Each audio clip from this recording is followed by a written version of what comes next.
All right, in case you need to see everything from the Columbus, Ohio record crawl, which was absolutely fantastic. Great stores, great people. So let's briefly run them down. It won't take up all day. Dwayne gave me this one, a 45 of Occam's Razor, and he said his quote was, "It's a little too punk for me," and it's certainly punk, but it certainly woke me up this morning too. So thanks, buddy. And Brett at Spoonful gave me a couple things from his label, including this CD, which I have to get to, and this single by The Young and Lovely. And the B-side is A Lover's Curse. This song is great. I listened to this single like 3 times already this morning. Fantastic stuff. And he gave me a free t-shirt too. Thanks very much. And in the singles department, we got Sir Douglas Quintet en Espanol. Pretty cool, double 45. If you've heard these two, they need no further explanation. So that's excellent. That's it for the singles. So the bigger finds and the album stakes were the New Libertines album, which I couldn't find anywhere in Chicago for the couple of months it's been out. One of the best albums I've heard in a long time. Sleaford Mods, dig them if you never heard them. This is a Record Store Day 2015 that I missed out on when it came out. This was in the half price then. Another Record Store Day picture disc that I missed out on.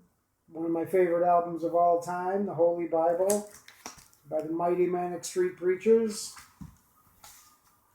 I've been getting into the Jam of late. I only knew their singles in the past, but I've been buying up the albums, and I think this is the last one I need. So, and this was a markdown at one of the stores for like $12 or something. Brand new.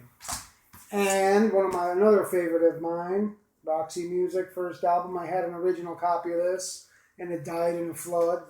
It had the picture of the other bass player on it. But this reissue, they put Virginia Plain on there, so good enough for me. And a pretty cool Sex Pistols quasi-legit album.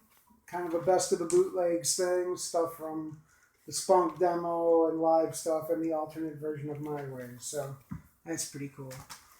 So these next ones were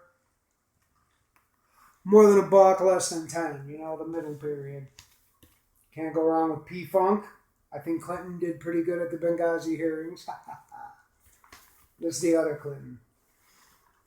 And another one that died in a flood, good to replace. Great, sweet album. And this is Fagan and Becker from Steely Dan, when they were like Brill Building writers and stuff. I've seen this a million times. Never picked it up, so that's cool. The Ig, fantastic album, and it was at a good price, so I had to grab it up. Another flood victim. I have like a cheapo version of this with the same song, the same album, but in a crappy cover. So this is the for real cover. One of my favorite bands of all time, Slade. Okay, now we're gonna get to the Mega Dollar cheapo bin, which most of the stores in Columbus had. Lots of cool stuff to be had. I've been trying to get a little pickier so I don't have like $1,001 albums, but that all went to hell. The Great Mitch Ryder, The Great Leslie Gore, my mom's favorite. Shoeless Sandy Shaw, fantastic record. I got 2 Neil Sadakas because this one has most of the good 60s hits on it. I love Neil Sedaka unapologetically.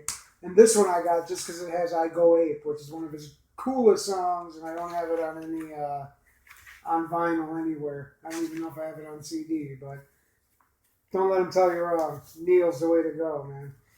Okay, the Pontiac Brothers, a great 80s band. I picked up another one of their albums a couple weeks ago, so Pontiac Brothers Fest. They're fantastic if you want to check them out.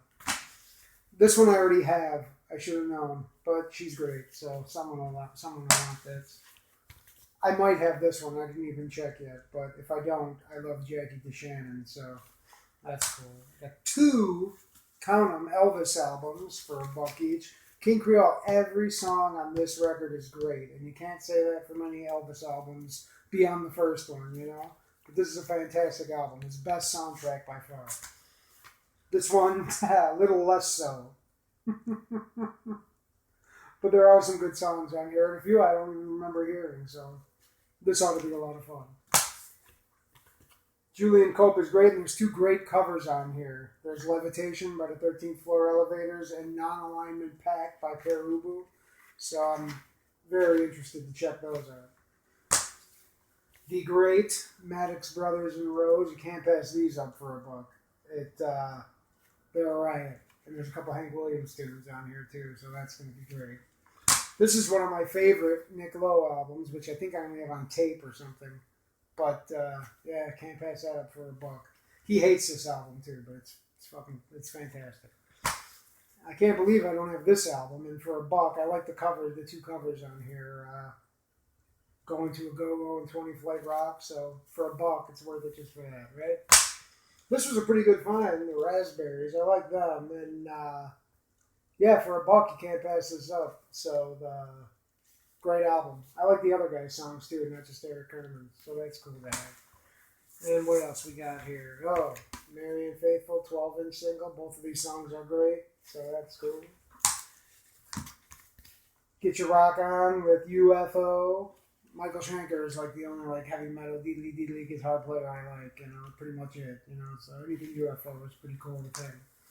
I've never seen this before. It's a standalone EP by Ian McLagan, and I love Ian McLagan, so this one's got a little bit of 80s production. I listened to it just now, but songs are good. It's worth $1 for sure.